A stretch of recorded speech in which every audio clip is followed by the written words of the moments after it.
Hello again and welcome to Rasslin Memories Then and Now on Pioneer 90.1 FM KSRQ. We are also available beyond the FM dial. You can listen to us live at radionorthland.org. Wherever you are and wherever you can pick up decent cell phone reception, you can pick us up via the TuneIn app. Now, if you want to listen to past episodes of Rasslin Memories, you can also go back to radionorthland.org just, in case if you missed it. Life happens sometimes, and our time slot at noon sometimes interferes with football and whatever activities you may be having. But anyway, you can check it out, radionorthland.org. Rasslin Memories Then and Now. I'm your host, Glen Braget, along with my partner in crime, way down there deep in the heart of Texas, with some bearable temperatures here as the seasons have changed. Even down in Texas, the seasons change. Mr. Michael McCurdy, the grizzled veteran himself.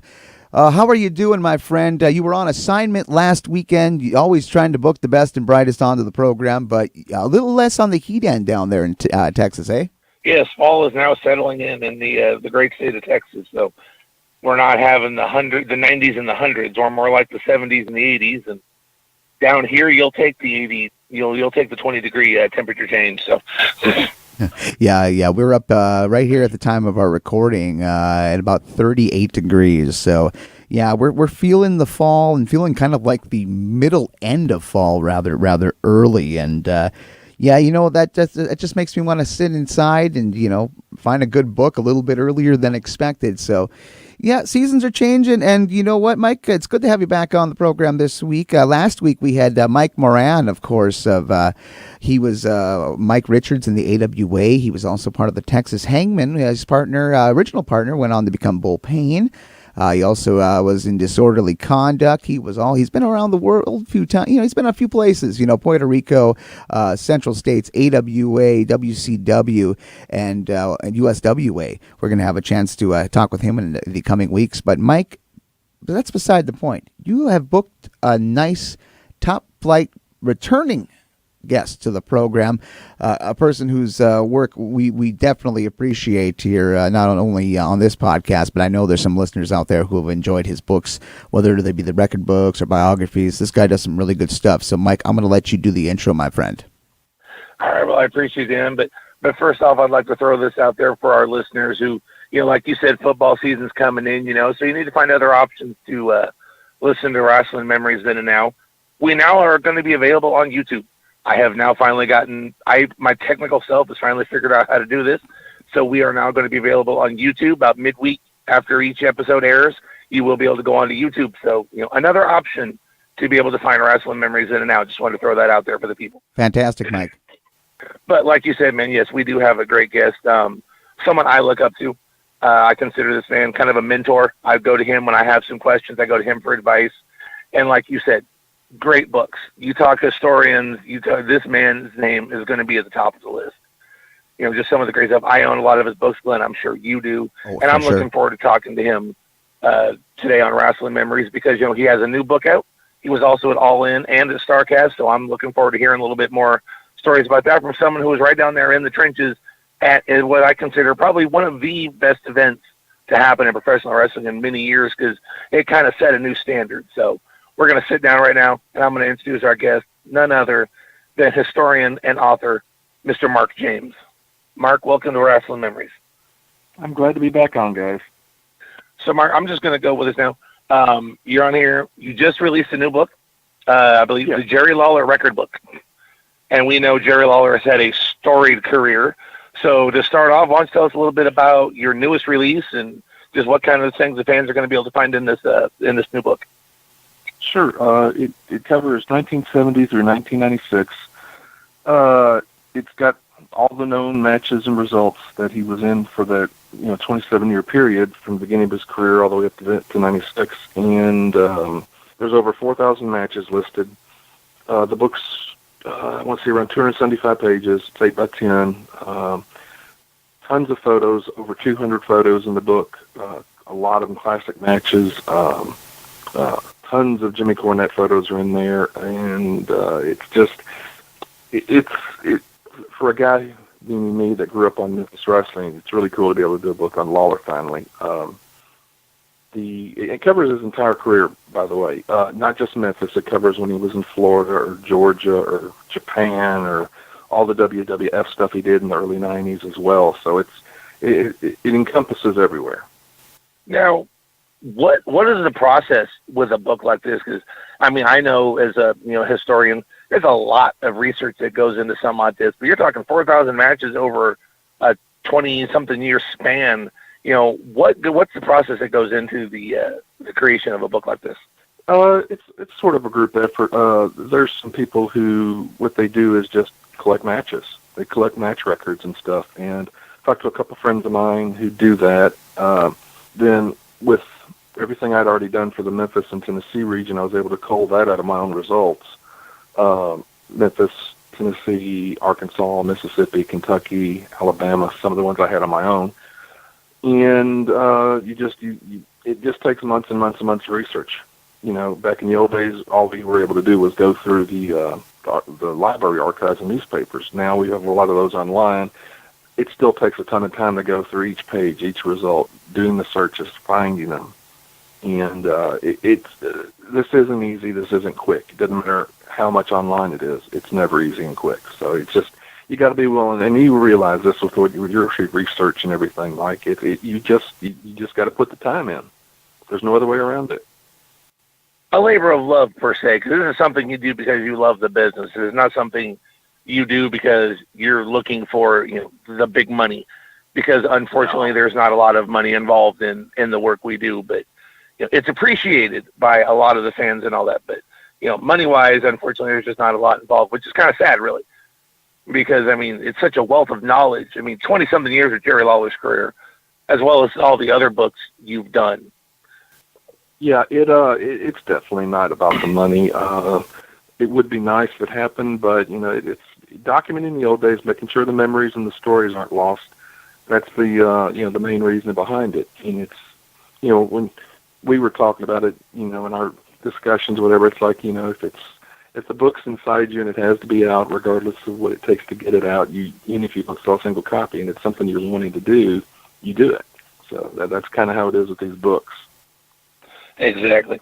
Now, has Lawler had a chance to look at this book? Oh yeah, he loves it. I always, if he's in any of my books before they come out, he always gets a copy, and he loved. He's already even on his podcast, he started doing this thing with Glenn Moore as co-host, where he'll ask, or someone on the show will give him a date, and they'll look up the date and see what the card was, what the match was, and he's already doing that on each week of his podcast. So, no, he's very, very pleased with the book. Was there anything in the book that maybe he didn't remember or didn't see? I mean, does that happen on occasion? You get something that they've forgotten about because it's 20 years. Yeah. It happens all the time, because you got to remember, in the 70s, 80s, this was just a job to these guys. It's like you go to your job every day. Let me ask you about something that happened at your job 25 years ago. You're not going to remember. We look at it as these guys are, superheroes and superstars and all this, and they didn't look at it that way back in the day, so they didn't remember a lot. And Jerry has notoriously had a bad memory. And that's one of the funny things I wrote about in the book. It's at the beginning in my introduction was like, I can't tell you how many times I would get text or phone calls from Jerry. He says, "Man, when did I wrestle so-and-so?" It happens all the time. And we joke about it. And but yet Jerry just doesn't remember a lot of it. So I tell him, all right, it was on this date, it was in Memphis, or it was Louisville, or wherever. So, okay, thanks. Because someone in an interview was asking about it. So it happens more often than you realize. Now, what got you interested, in doing work like this? I guess it was the early 2000s. There was a lot of, at the time, there was more websites available. Wasn't many books out at the time on wrestling. You had a bunch of autobiographies, but that was about the limit of it. There wasn't record books per se. There wasn't territory books out at the time. You had some websites like Mid-Atlantic Gateway. You had one for Florida at the time, and some other really, really good territorial system websites with results and information. And at the time, Memphis just didn't really have anything out there. There was no books. I mean, you had Jerry Lawler's WWE-produced biography. But as far as Memphis, there just wasn't a lot on the web or on in book form. So I just, my main concern was documenting it so it wasn't forgotten about. Now, one thing I'd like to ask about, because obviously this is going to be in that book, and one of the more famous angles for someone outside of Memphis that anybody's going to remember is going to be when Andy Kaufman went into Memphis, and you were just recently at StarCast where they had a panel about, remembering Andy Kaufman. Lawler and Mantell were part of this. And has there ever been any? Yeah. And Bill Apter, yes. Has there ever been any interest in something that would cover his brief time in Memphis? Because I know we've talked about this before. A buddy of mine, a comic book artist named Box Brown, actually this past February, March-ish, released a graphic novel on just that. It's basically Andy's full-time in Memphis. Box is a guy that did Andre the Giant biography a couple of years ago in graphic art form, and it was amazing. It's one of the best graphic artist books I've ever seen. It's not just a comic book; it's a novel-sized book, and his stuff's excellent. You could do it. I just don't know about the length of a book, because people say, "Well, do a book on this, do a book on that." Well, yeah, you might get 100 pages out of that if you're lucky, but then going beyond that, you're almost making up content or struggling to find connections to put extra words in a book. And Andy's time was great in Memphis. It was amazing. It was revolutionary. It had not been done, and it changed the sport. And it really put Memphis on the map. You could put it in a book and have it as part of a book, a good section of a book. Now, regarding this recent book, which I'm sure people can find on Amazon.com, as well as you have your own website, so if people want to go and order that, so we'll give them that information.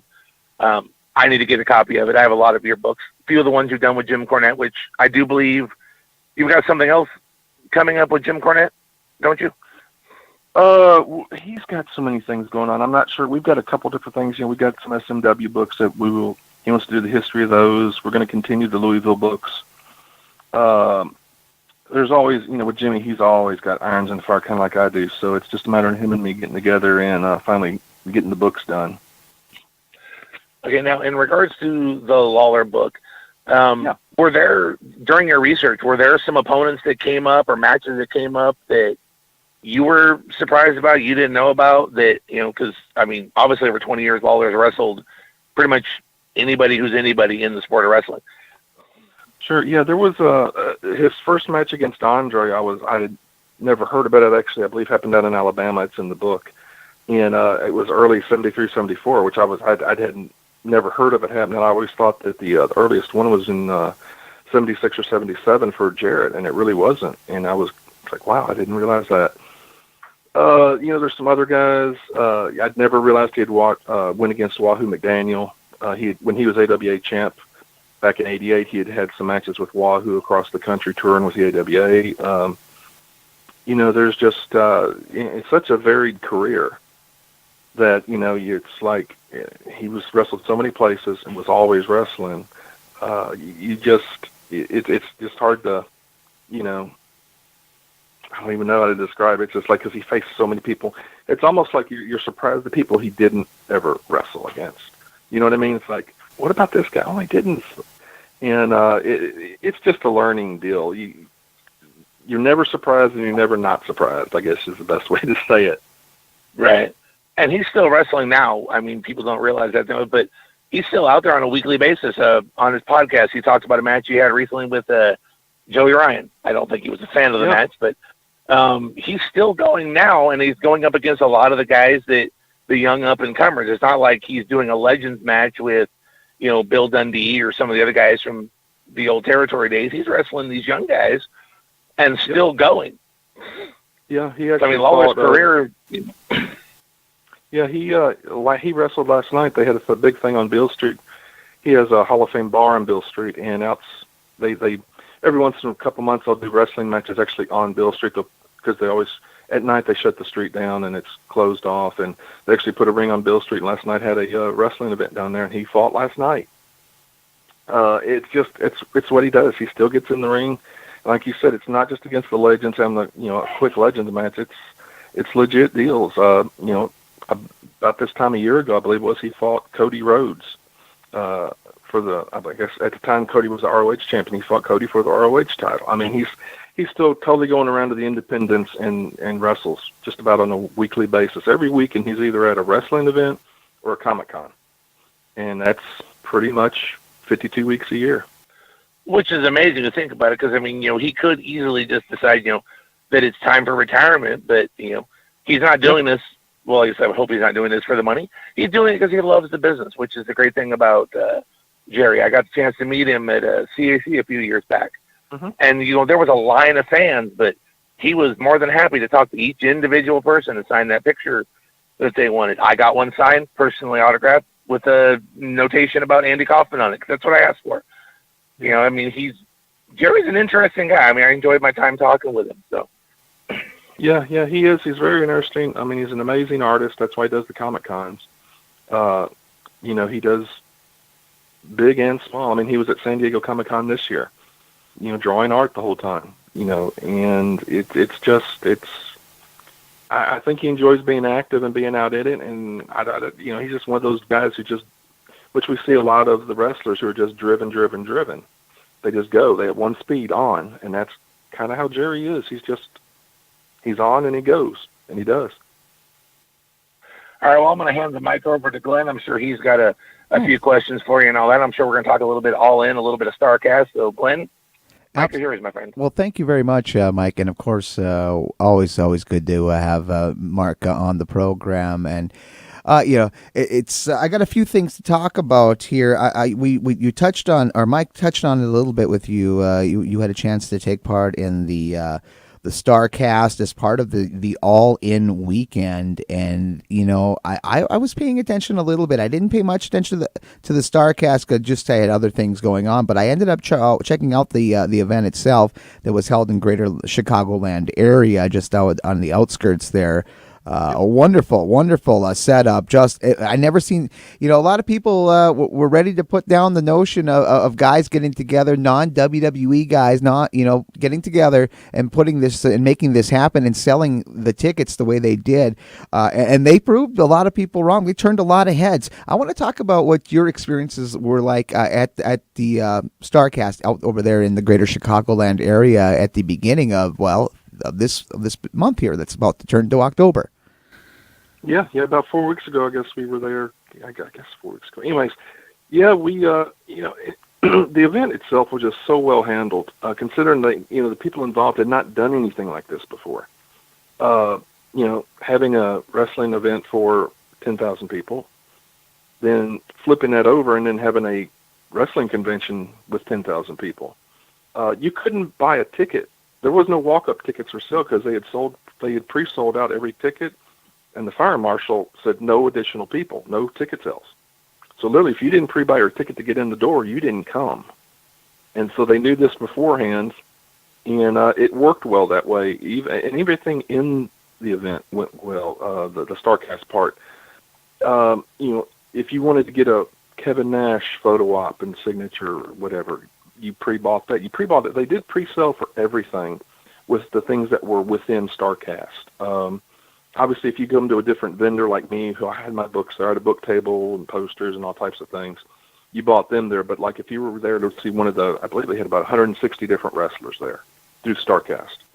So You've done something to them, you pre-bought it. So it's like there was, when you got 10,000 people, one of the keys is speed, keeping things going, keeping the lines moving. And the pre-sale was just an ingenious idea, and it worked just extremely well. Mm-hmm. It kept log jams from happening everywhere. But as being a part of it, it was wonderful. It was amazing. So many fans. Got to talk to just hundreds and hundreds of fans. Good discussions. We were all just, I describe us as wrestling nerds. It was, and that's all that was there was just wrestling nerds. Guys who love wrestling, real wrestling, new kids, old guys. It was everybody in the gambit. And everybody had a smile on their face. The first day or two, I was like, hey, having fun? Everybody's, yeah, and that became the joke. And I would tell them this. I said, I'm going to ask you, you having fun? Oh, yeah, man, it's amazing. Everybody had fun. I mean, it was tons of energy, tons of fun. You never knew who was going to walk by. I would sit at the table one day, and this side door opened up, and Pat Patterson walked by out of the blue. He says, okay. He wasn't even supposed to be there, and he's there. So you never knew who was going to walk by. There was always excitement going on. Fans were just having a blast. And the big thing, like you mentioned, is there was no WWE anchor with this. This was, independent wrestling, completely 100%. And it just, I think it's a turning point in pro wrestling. Again, that I believe after it said this hadn't happened, something like this in 25 years or so, 25 years. And I believe it. Like I said, I was there. I really think in the next year or two, I've heard it described this way, and I agree with it, that it's going to be like Woodstock, sort of. There was only so many people at Woodstock, but within a year, everybody in the world said they were there. And I think that's kind of how it's going to be with the Starcast and All In event. Mm-hmm. And just amazing for the numbers it did. And what kind of venue do you see this moving into? I mean, ROH recently secured Madison Square Garden, which was a WWE stronghold for so many years that went back generations of McMahons. Where would you see? Where do you logically see like an All In 2? Or do you see some sort of similarities that will incorporate both this All In and with the big show that ROH is going to put on with New Japan and a few other people as well, kind of loosely connected but not completely attached at the hip? Right. The way I see it is the days of the territory system are over. The way people look at wrestling now, and WWE is proof of that. People travel from all over the country to go see WWE for the big events. Well, if these guys are only going to put on big events, fans are going to come. I just can't see them not having more big events, on the either coast, south, on the coast, just big areas around the country, big cities, and having a couple events a year maybe. The reason I have no knowledge of it, I don't know Cody and the kids or anything like that, but it's leaving money on the table to not do that. Oh, absolutely. And as popular as it is, they struck such a vein of gold with this. It's like there's no downside, and for that reason, I believe they will. They have to, whether it be one big show, one big All In a year, 2, 3, 4. I don't know. I just see it being more and more, and then getting all the independent guys, the ROHs. The NWA stuff, all these guys who are non-WWE together and, putting on shows. Yeah, and I see this also, Mark, as a sort of a re-education of a newer generation of fans to the NWA name. I know there's been so many stops, whatever you want to talk about it, since, basically they dropped association with what became WCW. I mean, there's been various movements in the past, but I think this could be, along with this Billy Corgan, thing with him making the purchase of the NWA name, the lineage here. I think there could be, if they do this wisely, and he's been doing this in little spurts with the NWA World Championship with Tim Storm and Nick Aldis, and now with Cody. I think that this is a nice way to step into it, because if you go to borrow the term All In, I don't know if it would have worked out that way in regards to the NWA. I mean, just to getting that brand out there and having it at such a big event and it's such a big moment in regards to pro wrestling history, in regards to the Rhodes lineage, with Cody winning the NWA title at this big signature event that he helped to book. That really just made everybody's heads turn. Almost, I think, probably gave Vinnie Mac a little whiplash. I mean, it's just such a wonderful thing, but a good way to re-educate the NWA. That's what the point I was making with that. Yeah, and I agree with you on it. And it was done so organically to me. It wasn't forced and rammed down people's throats. It's like, look, we think people want to come. We're going to put on a good card. We're going to do our best. We're young guys. We're full of fire. We hope you guys will come. They put on they put the tickets out, and was it 27 minutes? They sold the 10,000 tickets out. I mean, that's as grassroots as you get, and I just see it getting bigger and better. And as long as they keep it like that, I think they will do amazing. Mm-hmm. And it's and the reason it caught Vince off guard and WWE off guard is because nothing has happened in decades to justify them being noticed. That changed a month ago. Yeah, there was a whole lot of hope and smoke through the years. It went way back to Vince's expansion, and I talked with Mike Moran last week about it. Going back to these people trying to get some consortium, some group together to challenge him. Mike Richards, Mike Moran, he wrestled as Mike Richards on some job matches for Pro Wrestling USA. And we can remember that, and remember how initially that was with great expectation, but with that case, that was just too many promoters, a lot of ego. Nobody wanted to be second guessed or topped, and it just kind of disintegrated. But with this, I think of all these iterations with all the even with Jerry doing some various stuff with Vern, in the '80s and other stuff into the '90s with these groups trying to get together. That this one was just so done so well with ego sometimes going to the side. I mean, the show was so well timed. All of these guys getting together on Podcast Row, the wrestlers from the past and present there, and they still have potential rabbits up their sleeve. I mean, good Lord, this was a fun thing. This made me even shell out the $40 to watch the pay-per-view, and I have not, aside from my WWE subscription, I have not had interest like that in an indie type event to where I would be shelling it out. This was something that was so good, and I watched it, and it was probably one of the better pay-per-views I have watched in so long, so it made me feel justified in purchasing it. Yeah, and I agree with you.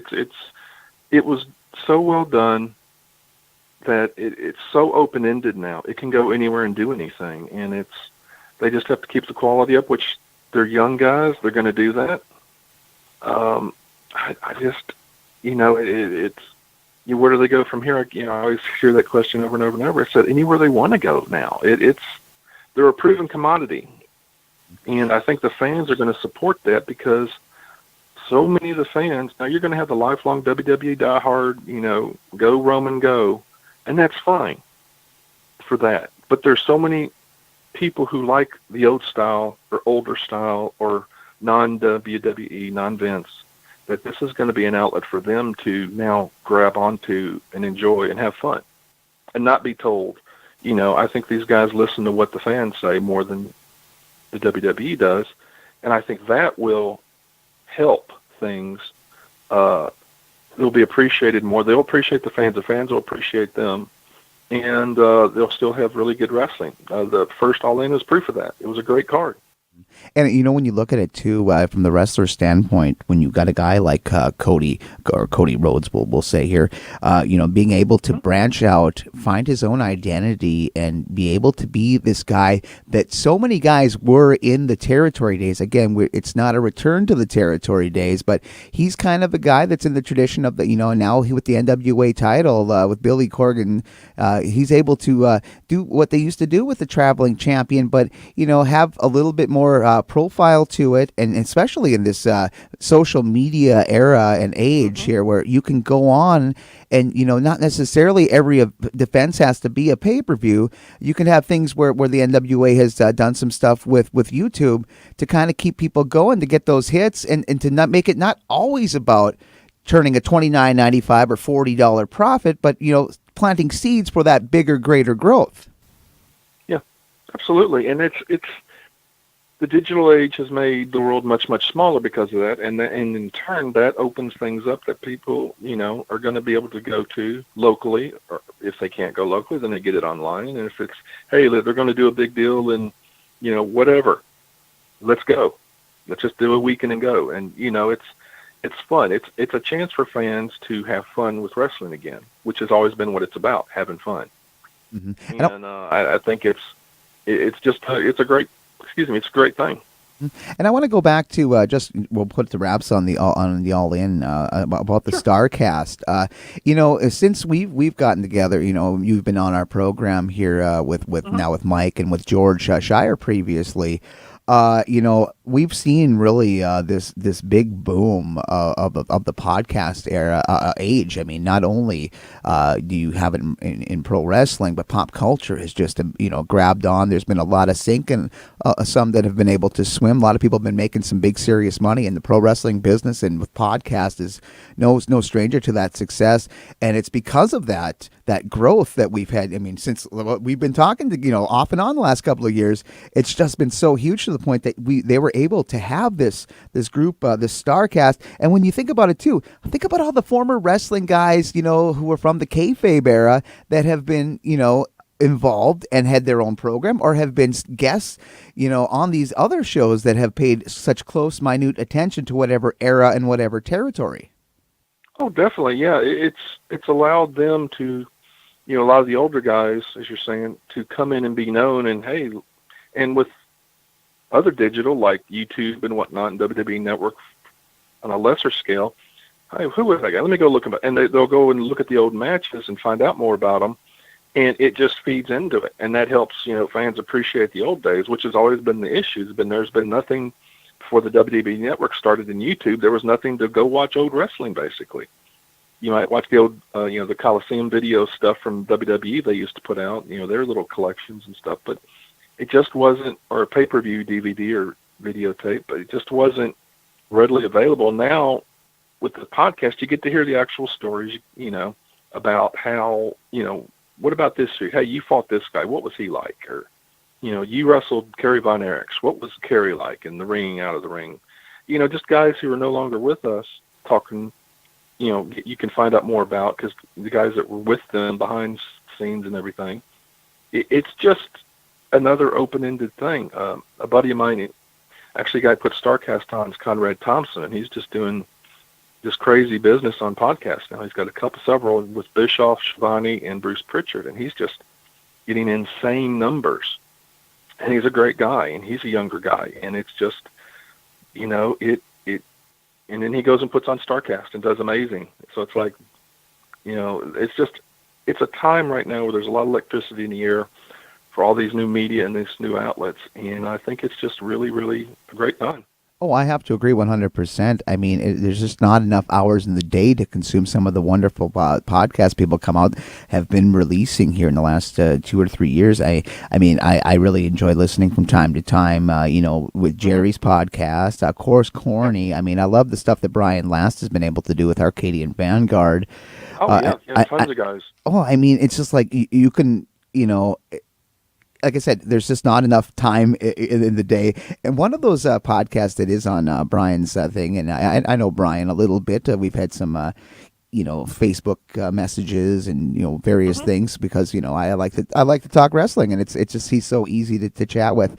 One of the shows that he has under his banner is Kentucky Fried Wrestling, the podcast variation of an old column that Scott Bowden had released, and how that tied into one of your books is kind of a fun thing that's still going on to this day. I mean, he's ever the super sleuth trying to find out a mystery that you kind of opened up the can of worms on with the release of a book that it's just led this thing almost, it has to be almost a year now, about an appearance that a legendary masked wrestler, a lot of us know and remember, Mil Mascaras, and his appearance in the Memphis territory. I mean, he has taken that little bit from a book that you released about the Tennessee Athletic Commission, and has made this and expanded it to so much into this life of its own.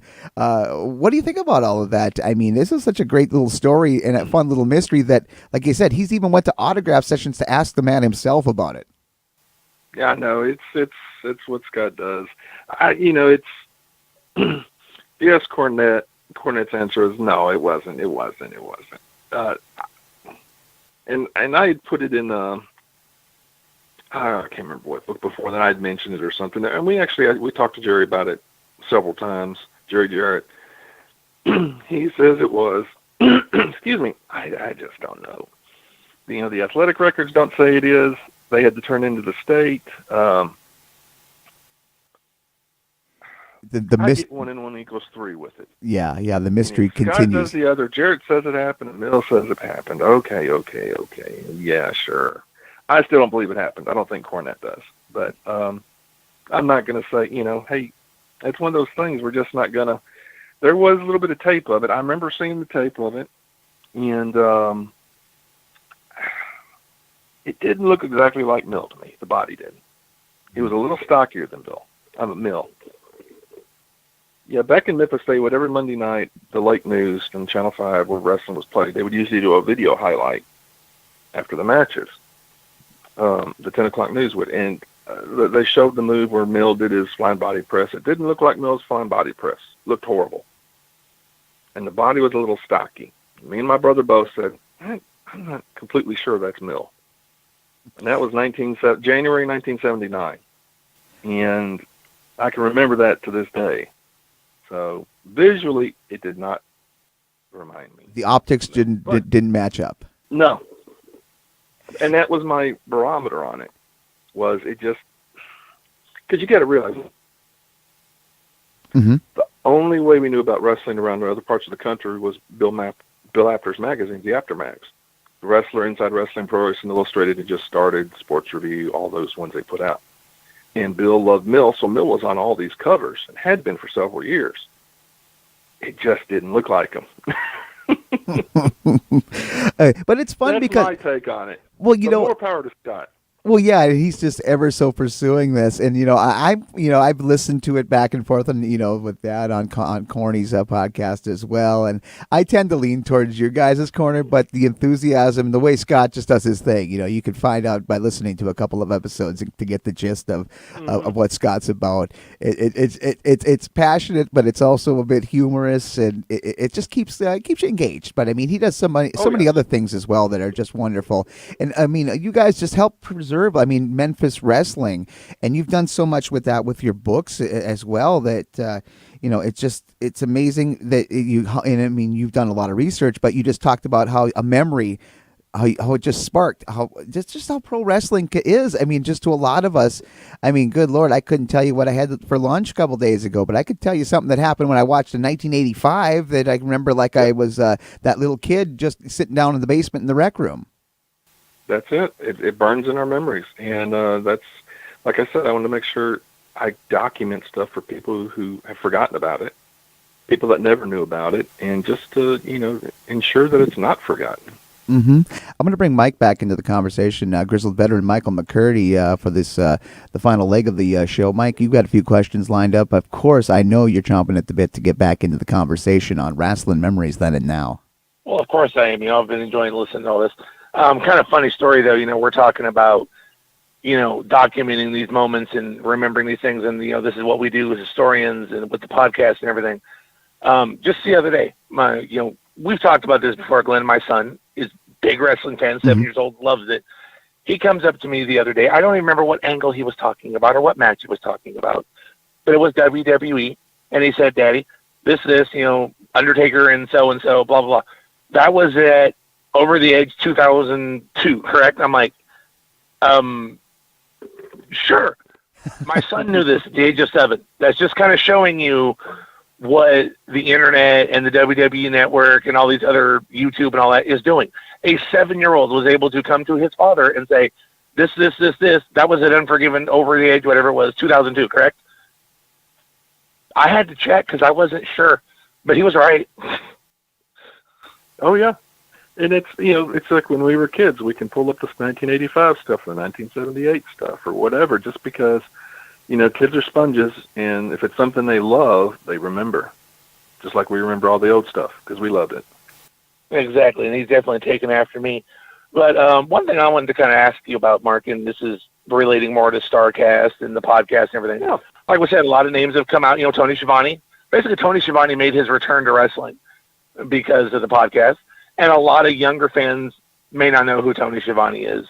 They may not know who, they may know who J.J. Dillon is, but don't know much about him and all that. But these are the younger fans. From a historian perspective, do you think the influx of the podcast, the amount of them, is this a good thing for these up-and-coming wrestling fans, the newer wrestling fans? Or is there just, maybe too much? And maybe some of the stories are a little convoluted because, you got 50 people telling stories that happened 20 years ago. It depends. I talk to Jerry Lawler a lot, and it's like he says, I ask, because he had to leave town right after, he had to leave Schaumburg outside Chicago right after he did the Q&A with Dutch Mantel and Bill Apter about Randy Kaufman. I said, well, how'd it go? He came by to say bye and junk, and I said, well, how'd it go? Well, another interview about Andy Kaufman, and he laughed. It's just because literally every interview, every podcast, every newspaper article, every magazine interview, every newscast interview, he gets asked about it. You know, some things in his career were never talked about, but that one thing he is always asked about. And, you know, if you can do it and get different people's take on things, I think it's better. I think you will, you know, be too much going on in the marketplace, meaning the podcasts. And, you know, as happens, like Glenn was saying here, you know, you only have so many hours in the day to listen to things. And I struggle to listen to a lot at all just because I spend so much time writing and working on books. It's hard. I can't do both at the same time. And I think you're going to have an overabundance of product, and, you know, some of the ones that are really, really, really good will keep going, and the others will drop off, I think, just because, you know, the fans only have so much time. And on one hand, it's good for historians' sake because, hey, I can go pull up 10 interviews about this wrestling angle that happened in 1982. I can get 10 different guys talking about it. From my aspect, that's great. You know, I don't want to hear the same guy talk about it 10 times, though, if that makes sense. Well, that makes perfect sense, and that's kind of one of the things I'm alluding to because I'm sure Glenn would agree with me. I would love to have Conrad on as a guest on this show just to kind of, because he is a wrestling fan. He fully admits he was just a fan.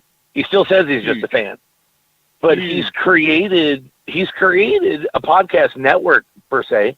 He was a promoter for StarCast, so in a way, he is a wrestling personality now. He was a fan, but he's become part of the business. You know, and I think he's an integral part of the business. Oh, huge. And I mean, I was one of the guys that used to go to his house when he had the wrestlers in for the weekend and do the Q&A at his house. I was there before any of the podcast stuff started. I can remember sitting 6 feet from Bruce Pritchard in his house in Huntsville, and he's Q&Aing with Bruce. I said, man, this is really good stuff. You know, and from that 3 or 4 years ago to now, it's just amazing. But he's such a great guy. He is a huge fan of wrestling. And he's one of those driven guys. He's always working, doing something. I mean, he has a mortgage business. He is just very well known in Huntsville because of his, you know, his financial business he has. And this is, you know, the wrestling has his quote unquote hobby, and he's, you know, winning Podcaster of the Year award for all formats, not just wrestling, everything. So, you know, he's just an amazing guy. And he's great. If you can get him on your show, I highly recommend it.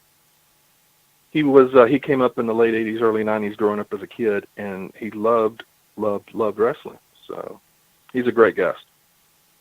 All right, Glenn, we got to work on that. Let's work on that. Conrad Thompson. All right, I'm gonna may have to put you on assignment there, Mr. McCurdy, because I think that would be a great get. Because I remember when Conrad was starting to do his thing in the podcast world with Ric Flair on Flair's programs, and the way what I enjoy about Conrad is it's conversation as well as getting this historical stuff. So Conrad's not afraid to just kind of call BS sometimes and kind of try to rile up his co-hosts, whoever it may be, but he's also doing it from that wrestling fan who has such a platform, what he has, that he's able to do that and kind of ask questions and react like some of us may react to some of these guys, whether it be Tony, Bruce, or Eric.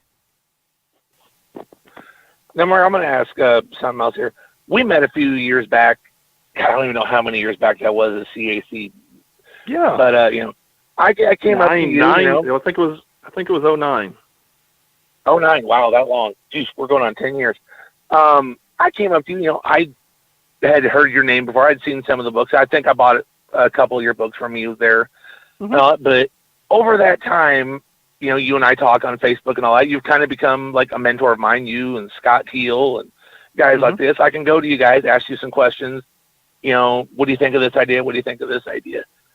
We mentioned Conrad. Conrad's newer into the podcast game and all that, but do you see a new wave of the historians coming in that are talking to you because you cover Memphis. My thing is Texas. I love Texas, but you know, we all watch wrestling, but someone's got to start covering what's happening now. And with these podcasts and with all the people doing the podcasts and all that, do you see more of those people coming out that are going to document this? Because eventually, you know, guys like, you know, you and Scott, we're going to we're going to stop. Life happens. Things are going to change. We need that next generation of historians per se to come out. Do you see that happening with all the podcasts and the YouTube and the WWE network and all that? I think it can. I don't know if it is per se yet. Just because, well, the thing me, Scott, had going for us, you as well, is you had the territory system. With that leaving, it's just one big pot of stew, so to speak. How many guys are going to go rewrite the same book on WWE or back then WWF? The 2000s. You run the risk and the gambit of just regurgitating the same information, kind of like I talked about on the podcast. Asking Lawler about the Andy Kaufman feud, on 50 different podcasts. It's just, you can burn it out, so to speak. I think the important thing is, and Scott Teal also, you mentioned he's a mentor to me, is when I got in, he was the first guy I talked to about it, doing this crazy stuff. And he's really good at this. You've got to be able to tell the stories that no one else has told. That's the key. Don't tell the same story that everybody else has told. And that's what I try to do with my books, is I don't want to regurgitate the same information they've already read before. And I think that's the key, is going the extra mile, going the extra depth, going the extra month or two to get the better information, the more detailed, the real behind-the-scenes stories, just so the fans aren't buying the same thing they bought before. It's very hard, as you've done the research on these things, you've done Texas stuff, it's just not there for the taking. You've got to go dig it up and find it. And that, I'll be working on a book and something just, I can't get the information. Well, I got to put that book on the back burner and wait till the information comes out. I can't just release a book without certain information. Could I? Yes. My personal standard on it wouldn't allow me to, because you got to give the fans what they're expecting in the books. You've got to give them the extra data. You've got to give them the behind the scenes. You've got to give them the full story. What happened here? Not what I think, but what happened here. And, if you can get some people who really go the extra mile, who, before the online newspapers and whatnot, that's almost how you kind of could figure out if people were really, really into finding out the real information, because the joke we have is about the times we've spent in the libraries, vacation time, going through microfilm collections, of newspapers and this and that. We've all got those horror stories, and that kind of would like, how long are you staying in the library? Oh, not much. It's like, oh, okay. Just because, for 1 year of Memphis would take me 8 hours of library time to go through the newspaper clippings. And then, the editing of those, and that's weeks of work for 1 year. And it's like I've done like 45 years in Memphis. And that's just the Memphis stuff. It doesn't count all the other territories we've done. PWA, Mid-Atlantic, Florida, Atlanta, the Tennessee territories, all these things. So it's just like you've got to put the time in. People, fly-by-night guys who just want to put a book out, get it out quick. I'm not going to name any names at all, but if you read some books that are out, you'll see some things that just look like they're thrown together and thrown out just to make a quick buck. Unfortunately, that's, the flip side to that is people aren't going to buy that guy's books anymore. Like I said, I've been very, very lucky. The fans have really, just supported what I've done. My books always sell pretty good. The fans are always happy with them. I hear tons of feedback. And I'm all over the place. I'm on Instagram. I'm on Facebook. I'm on Twitter. My books always have my email address in there. I'm very accessible. And I always hear, great things from the fans, that how happy they are with the book. So that, to me, that's the best thing. They keep buying them, and they ask when's the next one coming out. Do you think accessibility is a necessity? Do you think that, as they need to be, people like me, we need to be accessible? Because I know a lot of the older, the guys in the past years and whatever, they're maybe not as accessible, but do you feel that's a necessity to be able to continue on with the historical work? 100%, 100%. If I was not, I would not be doing it. You have to be accessible to the fans. These people buy your books, buy your whatever, you're selling podcasts, this or that. T-shirts. I don't care if it's just T-shirts. You got to be accessible to them to hear how they. I think it's just not fair to take people's money and then put your hand up. Stay away. Stay away. I don't believe in that. Like I said, I had bought many Scott Teal books before I started this. And I sent him an email, and we talked and whatever, and got on the phone and talked, and he was just completely accessible. And I think it's vital. And the way the marketplace is, on a more global scale, people are much more, if they get to know you, they get vested in you, and they believe in what you're doing, and they, send you an email, and you talk to them, they ask a question about what you're doing or how you came about it, and you answer it, they're more likely to follow you more and be more interested in what you put out, even if, they're just Memphis fans. Well, he put out a Mid-Atlantic book. Let me ask him about that. What's that about? And I go with him, I explain what it's like, and I might shoot him a screenshot or a page or two and say, oh, okay, that's cool. That's like Memphis. They might be more inclined to, buy other books I've done because of it. Just because I've realized they invest in me, I need to somewhat invest in them a little bit, give them some of my time. I've noticed now since Glenn and I started, we've gotten more into the social media area. We have the group page on Facebook, Twitter, Instagram coming up and on. I've noticed we've got a lot of people now that I've gotten a few Facebook messages that kind of come in and say, hey, listen to the show, blah, blah, blah, blah. Have you ever thought about having this person on, or, what about this question and stuff like that? So I've kind of seen that now. And like you said, you need to be accessible and all that. I totally agree. Scott was really open to me. I met him, obviously, CAC once again. It's like a CAC commercial. I met him in 2006. As soon as I saw him, I'm like, oh, you're the guy who used to do Whatever Happened To in the Rasslin magazine, because that was his column in the old Aftermath. So I talked with him. I think we talked for a good hour while he was selling books and this and that. And now I think I own the entire Scott Teal library. I think there might be 2 books I don't have. I need to work on yours, actually. Your library is the next one I need to go with. I like the sound of that. But, and Bill after. No, Scott, yeah, Bill's great. Bill is such a nice, accessible. I mean, you meet him once, and it's like you've been a friend for life with Bill. He's just a really, really great guy. He was great seeing him at. I got to talk to him for about 2 minutes at All In and at StarCast, and it was great seeing him again because I hadn't seen him in probably 2 or 3 years. Probably the last Charlotte Fan Fest in 2016 I saw him, and that was probably the last time I've seen him. So it's always.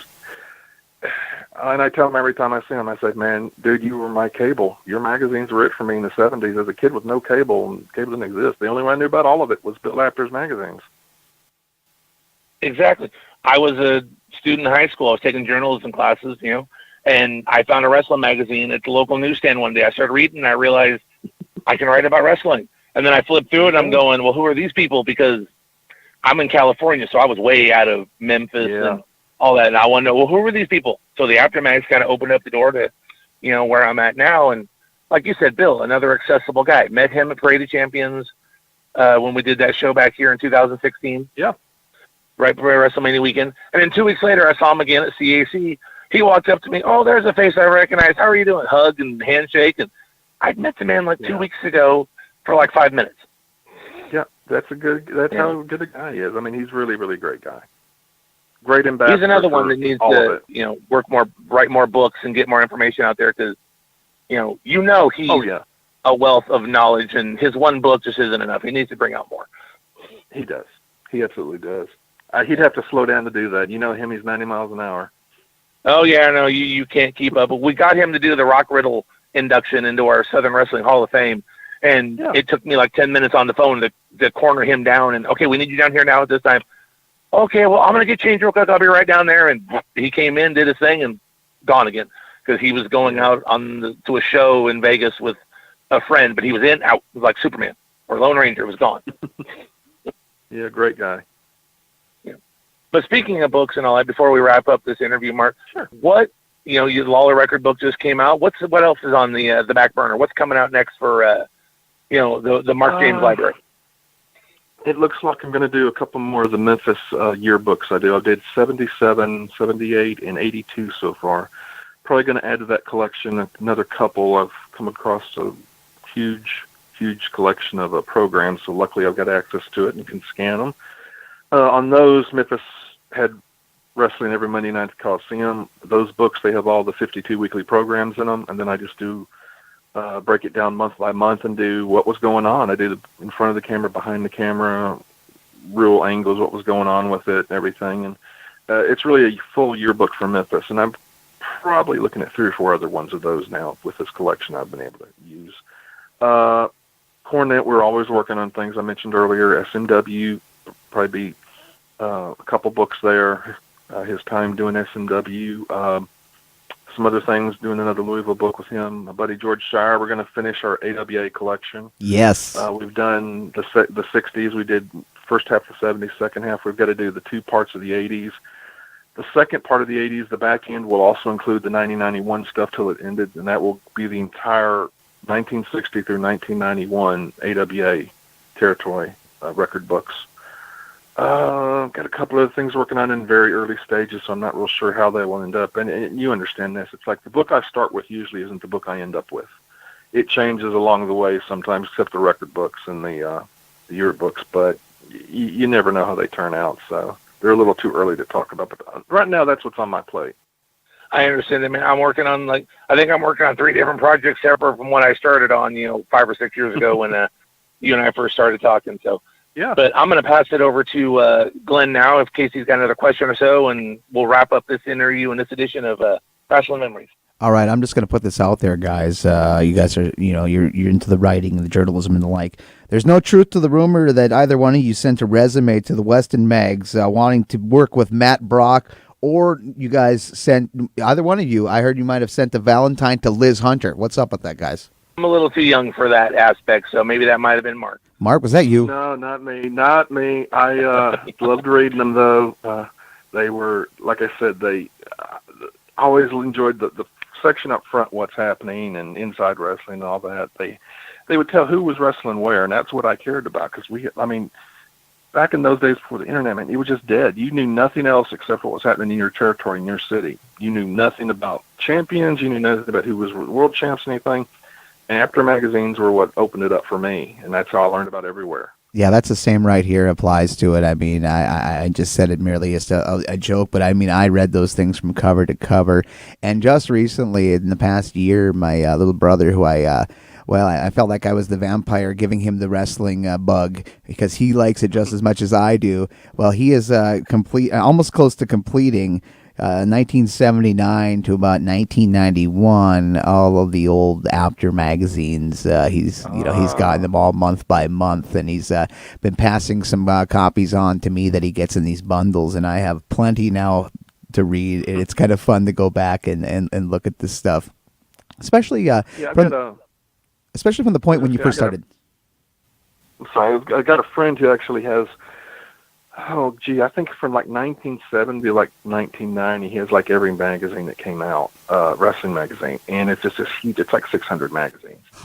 And actually, about 5 or 6 years ago, I put out a just for the heck of it. It's like for the how much those magazines meant to me as a kid. It's like, you know what I'm going to do? I'm going to collate the collection, and I'm going to take all the ratings, and I'm going to do a ratings book. And that's what I did. I took his books from like 70 through 1984, 85, 86, and then just did a monthly ratings for the AWA, NWA, WWF, tag teams, and most popular and most hated. And I just did a ratings book on all those. Oh, wow. That's insane. He had 4 to 6 magazines for every month. For the entire 20-year frame. So it's like, that was a book. You have a website. Let's get that quick plug in before we call it good for this week. Sure. It's markjamesbooks.com, and the Lawler book is at lawlerbook.com.